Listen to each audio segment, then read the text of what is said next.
This is a download from the BBC. To find out more and for our terms of use, please go to bbc.co.uk.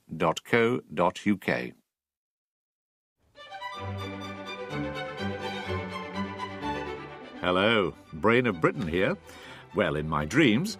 Mind you, if a very ordinary brain like mine entered the competition, it probably wouldn't stand a chance, according to this listener. My name is Vivian Passmore. I thought this programme was designed that ordinary quizzers could take part. I would like to know why a professional quizzer was allowed to take part. He won easily and it seemed to spoil the programme. We'll get an answer to that question and others from the show's producer. We'll also talk to Richard Clark, editor of the BBC Radio Newsroom, about the decision to include a racially abusive term in Radio 4's 6 o'clock news. There are people who find this sort of word inexcusable, and they say we shouldn't use it under any circumstances. But there are others who just want to be told, tell us the facts and we can decide. Also in feedback, new comedy on Radio 4. Listen up, Radio Valley. They call me Big Cal, and this here's the double negative kid. I ain't never not no such thing. The producer says you can't worry about potential critics. I don't think you can make programmes or commission programmes based on what letters you're going to get, because there are just some people that think that every programme on the BBC should be tailored to them, and I'm afraid that is fundamentally not the case. Brave man. Last week we asked for your views about strong language on the radio, following the Radio 4 broadcast of Tony Harrison's poem V, which does contain a lot of the strongest language. Many of you got in touch, expressing a wide variety of views on the subject. Here's listener Adrian Fry. I would applaud more bad language on radio. On Radio 3 and 4, where an adult audience can reasonably be assumed, there should be a great relaxation of the rules. It's not that I want to hear the Archers effing and blinding, of course, just that there ought to be a place for adult drama in the language of today. However, listener Heather Lee disagrees. Effing and blinding is not acceptable, but what really makes me scream is the way "oh God" is used for almost every expression of surprise, and even "oh Jesus." This is really swearing. As the commandment says, you shall not take the Lord's name in vain. For Mr. Wiley, a crucial question is whether the listener is warned in advance. My complaint is when there is no prior warning. If this language is going to be brought into our homes, then we should be warned in advance. Not to do so removes the listener's freedom of choice to switch off. On the other hand, listener Jeff Chaplin feels that warnings can be counterproductive. I listened to your item last week about Tony Harrison's poem, V. I chose not to listen to the Tony Harrison poem because of the prior dire warnings about the unpleasant nature of its language.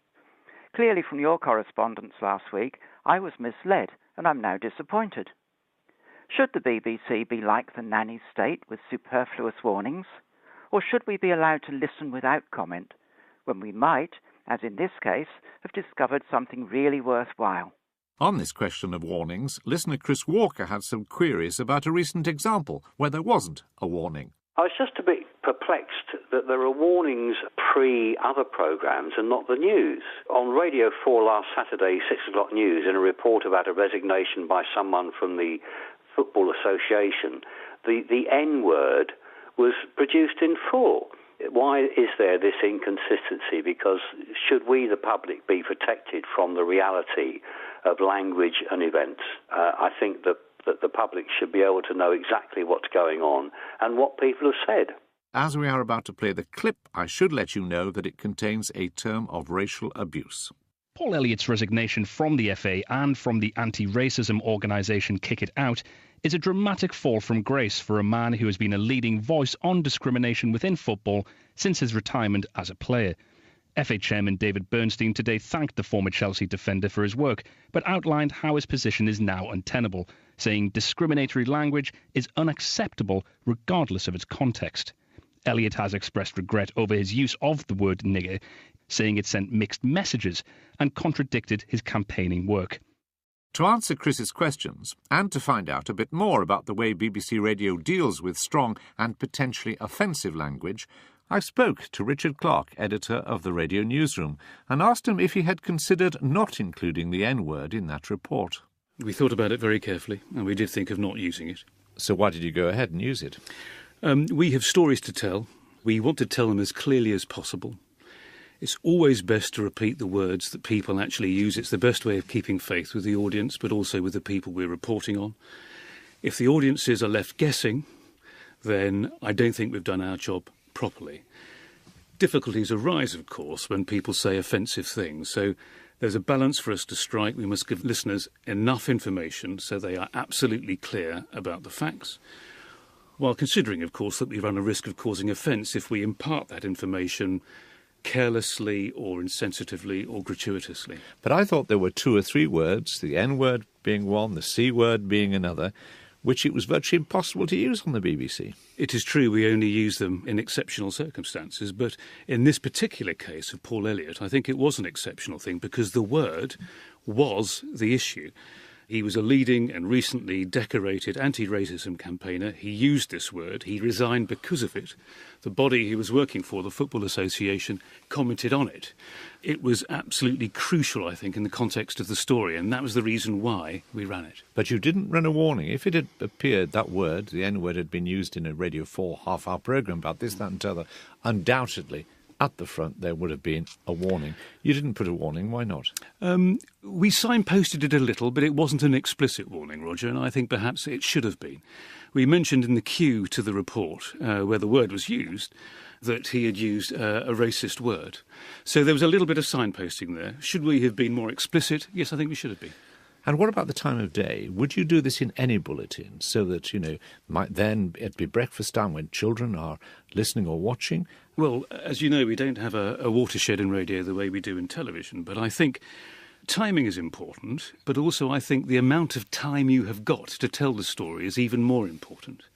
If we were to use this word on the hour, every hour, in a 2-minute summary, I think it would be more difficult for us. Actually, people probably would be thinking you're using that gratuitously. In the 6 o'clock news on Radio 4, on a Saturday, you've got 15 minutes in which to tell the news. We decided to do this not to use the word in a headline, not to use it in a queue, but in the body of the piece, so we felt as though the listener was probably a little bit more prepared. Has anybody written in to complain or contacted you in any way to say you shouldn't have done that? I've had members of staff who've questioned me about it, and some who have said, do you know what, I wouldn't have done that in my judgment. But in terms of the audience, we haven't heard from anybody saying that they thought it was the wrong thing to do. I wonder if people are rather more tolerant of language than broadcasters think, provided either they're warned or that it's used responsibly. Well, my experience, though not in this particular case, is that there are 2 constituencies.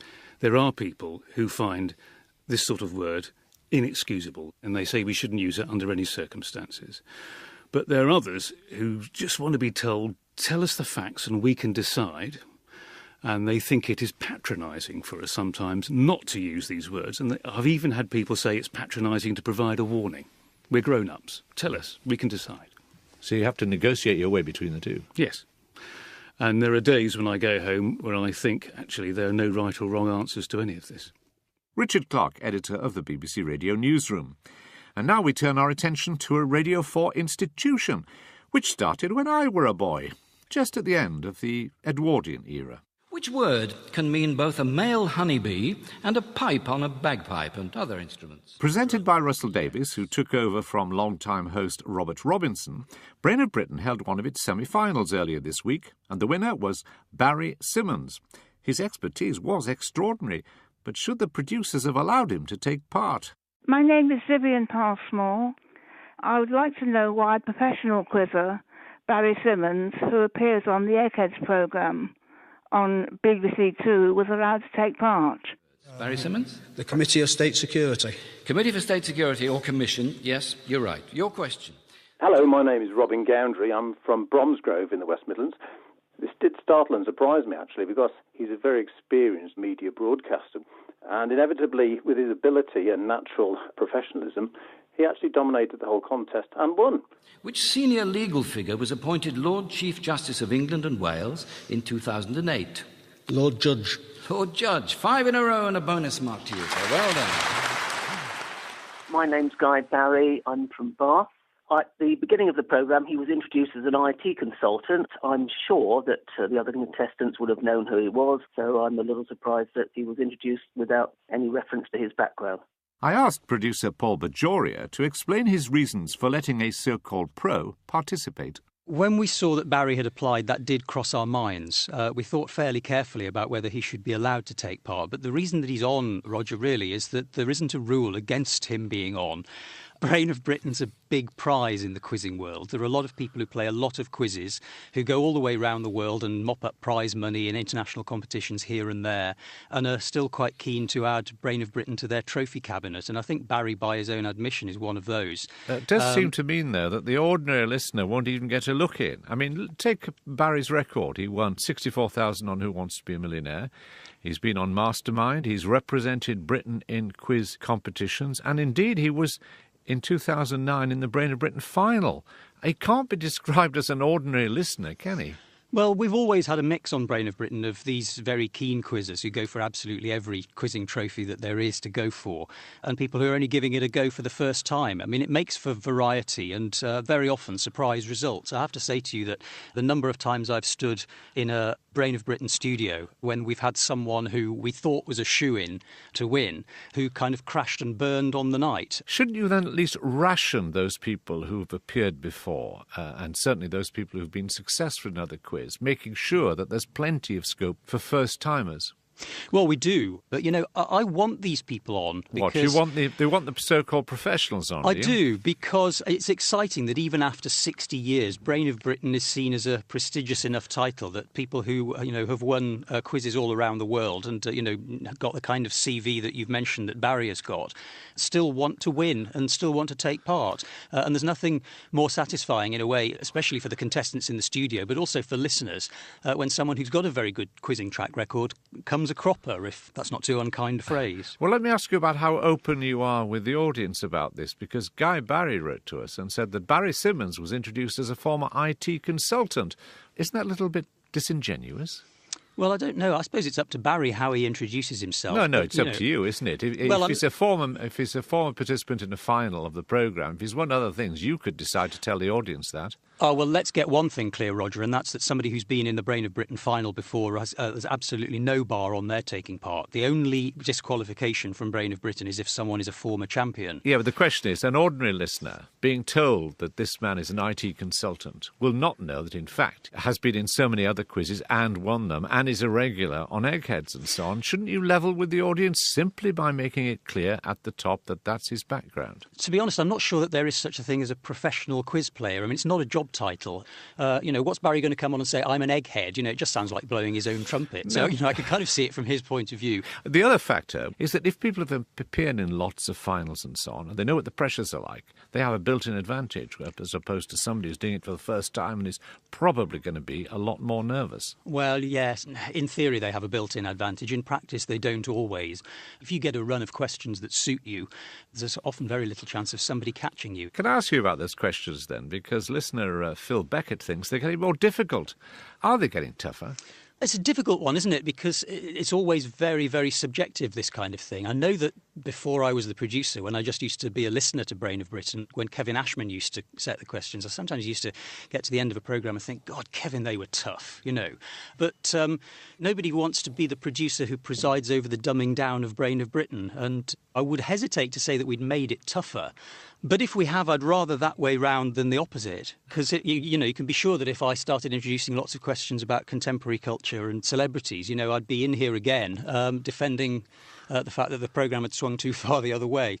Paul Bajoria, the producer of Brain of Britain, definitely someone I'd like on my pub quiz team.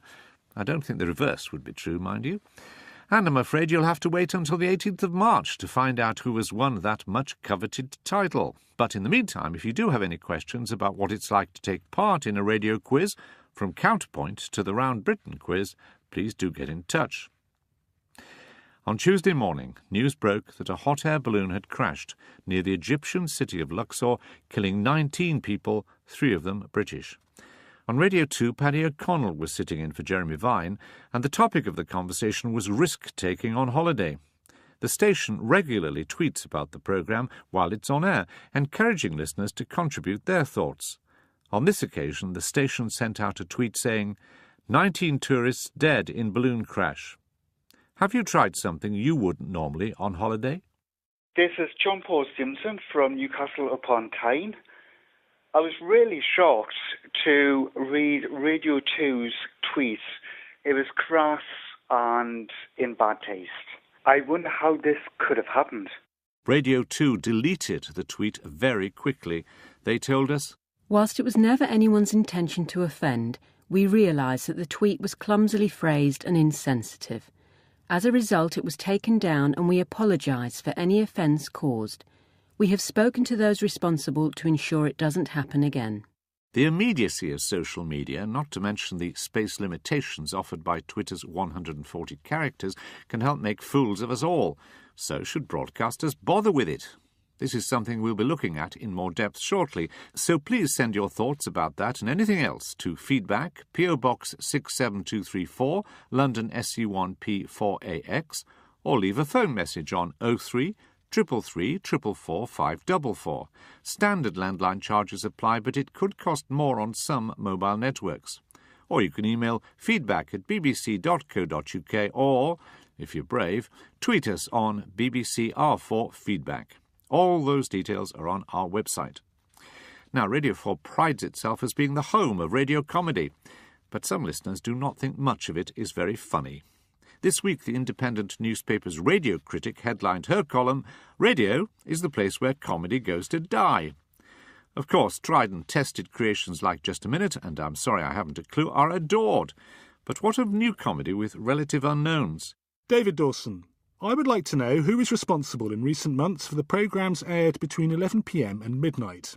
I have a good sense of humour, but I'm sorry to inform whoever's responsible for the so-called humour in this slot that it's just not funny. But few of the greatest comedies were immediate hits. Ed Wilson believes perseverance can bring reward. The new series The Guns of Adam Riches has grown on me, and tonight's show was hilarious, with a full complement of jokes within jokes. The Guns of Adam Riches is the first radio series for, not surprisingly, comedian Adam Riches, who has garnered awards at the Edinburgh Festival with his anarchic show, which involves a fair amount of audience participation and visual humour. Not exactly a perfect fit for radio, you might think. So is his radio series a hit in the making or a miss? We asked two of our correspondents to listen to the Adam Riches show at home and then come with me to the recording of the final programme at the Radio Theatre in London on Saturday night. Evidently Adam is not yet a household name, as some of our fellow audience members didn't seem to know for which programme they had tickets. Adam Riches? It's a comedian. Yes, we know that. I don't know what I'm actually watching. I have seen his live show. He made me ride a lizard across the stage on a skateboard. He's so sort of brave with what he does. Nothing is out of bounds really with him, and if there was more with this type of comedy, I'd definitely listen to Radio 4 more. It's 6:30 on a Saturday night. The audience is gathering for a recording of The Guns of Adam Riches. And we're here to talk to the producer and the presenter. But first of all, let's talk to our two listeners, Gwenda Reid and Gordon Webb. Gwenda, are you a fan of new comedy or Radio 4 comedy in general? Radio 4 comedy in general, yes. New comedy can be quite patchy. Gordon, you're approaching the recording that's about to happen in about, 15 minutes' time with potential enthusiasm, trepidation, or are you fear you're going to be bored rigid? I'm intrigued to know how it works live compared with the broadcast version, because it's a show that obviously uses the audience, and I can imagine it working live very, very well. But it's a bit more of a challenge when it's broadcast, and how much it actually captures that spirit. I hear a thing about Adam is not to be in one of the front two rows. Where am I sitting?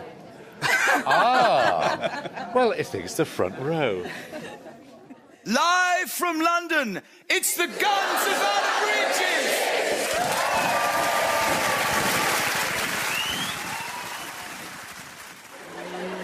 Many moons ago. Don't laugh, just hum. Serious acting. OK, so we're very early into the show and Adam has just swooped on a somewhat embarrassed-looking man in the front row. Glad it's not me. What be your name, friend? Martin. English do some groggy, what the where am I acting?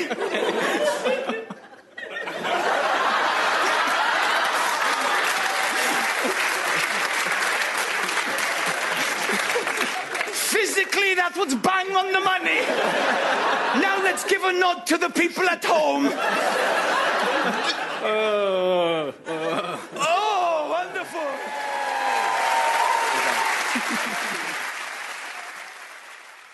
Well, most of the audience has now departed. Well, all those except our feedback listeners, Gwenda and Gordon. We're now sitting on the stage under a very bright arc light and about to be joined by the producer, Simon Mayhew Archer, and by the star of the show, Adam Riches.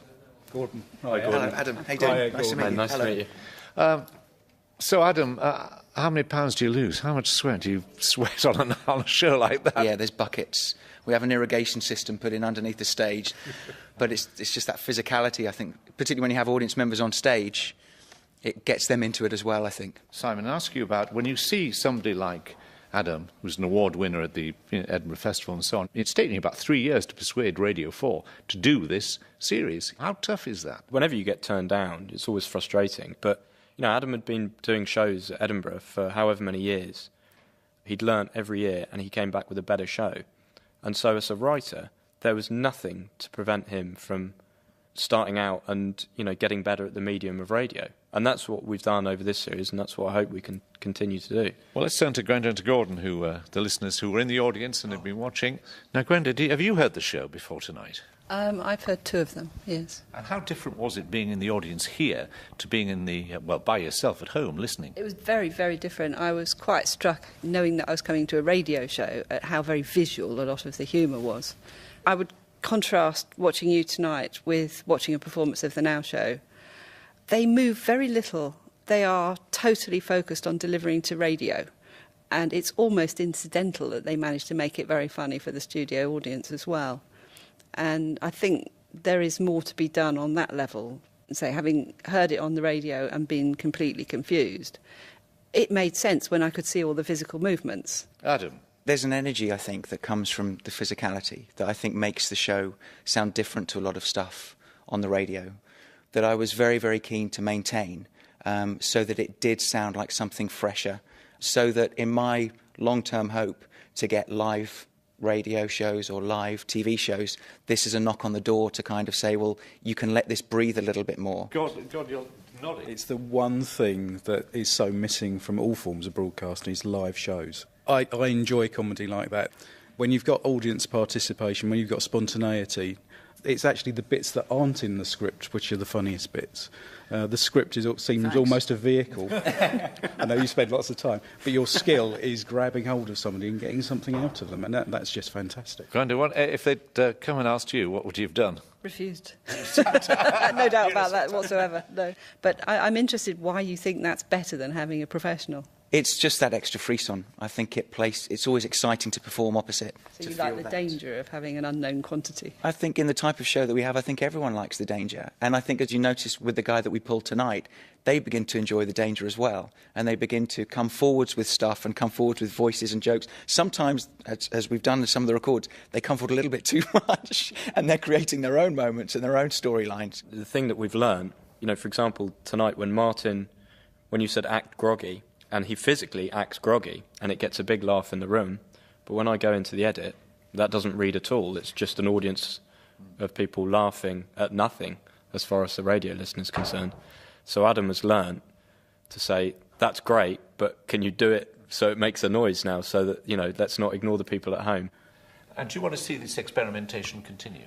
I think it's a good idea, and I think it's in the right place, i.e. late at night when it's a relatively low-risk slot. I think you've got much more at risk if you put an experimental slot in, say, the 6:30 daily comedy slot. Gordon? I think there must be a dilemma for the people that put together the schedules to think, you know, I've got to have something that's successful all of the time. But unless you take the risks, you'll never get the great shows. You've got to experiment. You've got to be prepared to fail. There's nothing wrong with failure. Well, it's all right saying that, but we get quite a lot of listeners who say, what is this new comedy on Radio 4? I mean, come on. To be honest, part of the audience, which is very resistant to risk, they won't like me saying that, but it's true. Simon? I don't think you can make programmes or commission programmes based on what letters you're going to get, because there are just some people that think that every programme on the BBC should be tailored to them, and I'm afraid that's fundamentally not the case. But some producers doubtless think programmes should be tailored to them, and again, you've got to find that middle way. If you don't find an audience, you're sunk, but you've got to have the space to experiment. Yeah, absolutely. And you've also got to have the space to make programmes that some people won't like. There's something that's so personal about comedy. You've got to be able to come to it, and you've got to be able to give it time. Adam? From a performance point of view, I think it's very important that the creatives aren't pushed into a corner where they feel they can't experiment and they can't take a chance because the pressure is there to deliver fully honed, polished product. And I think it's just important to just appreciate the curve for the audience to get you and to understand you and possibly decide that you're not for them, but equally for the artist to feel that they can kind of open up their horizons and meet a broader audience than maybe even they gave themselves credit for. Well, we certainly like being in the audience tonight, having exhausted yourself making the programme and then coming to talk to us. Thanks very much to Simon, to Adam, and thanks very much to our feedback listeners. Thank you very much. Thanks for having us. Thank you very much. By the way, Adam Riches doesn't own any guns. He just likes the film The Guns of Navarone. And finally, last Friday, the BBC published the transcripts of Nick Pollard's inquiry into Newsnight's decision not to run their Jimmy Savile investigation. Listener John Morris had this to say about the number of people who had a hand in amending the blog posted by Newsnight's then editor Peter Rippon. The Pollard Review says that Rippon's blog on why he axed the Savile expose had amendments made by 3 members of the BBC's top management. The head of corporate public affairs, the director of public affairs, and the head of communications at BBC News. This indicates that they have overlapping responsibilities. This brought back my memories of P.D. James when she interviewed the then head of the BBC, Mark Thompson, on the Today programme. She was devastating in her questions. I'm sorry to press this so much, but when I sort of look at marketing communications, we have a director of marketing communications and audiences who gets over 300. And then there's a director of communications. Well, I thought that's what the previous director was doing, and he gets 225. And then now, it seems to me that nothing appears to be done about this. We've got a director of marketing communications and audiences. We still have 3 people with very similar functions and responsibilities. Why do we have this? And one wonders really, what actually is going on here. It's clear what the BBC's Newsnight should do to get the answer. Step aside, Jeremy Paxman. Give up your seat to the Queen of Crime. Goodbye. A wide professional quizzer was allowed to take part. He won easily, and it seemed to spoil the programme.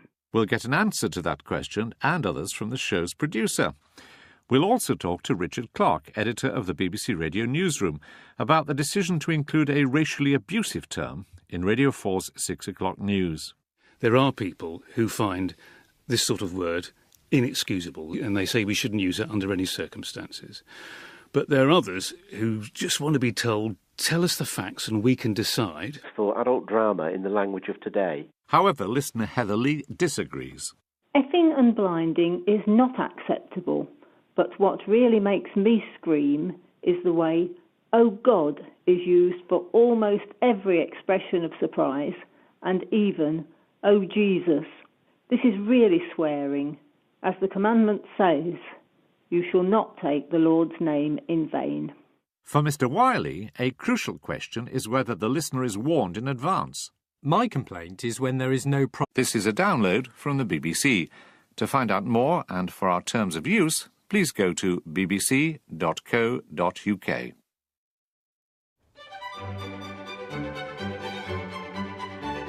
Hello, Brain of Britain here. Well, in my dreams. Mind you, if a very ordinary brain like mine entered the competition, it probably wouldn't stand a chance, according to this listener. My name is Vivian Palsmore. I thought this programme was designed that ordinary quizzers could take part. I would like to know... Also in feedback, new comedy on Radio 4. Listen up, Radio Valley. They call me Big Cal. and this here's the double negative kid. I ain't never not no such thing. The producer says you can't worry about potential critics. I don't think you can make programmes or commission programmes based on what letters you're going to get, because there are just some people that think that every programme on the BBC should be tailored to them, and I'm afraid that is fundamentally not the case. Brave man.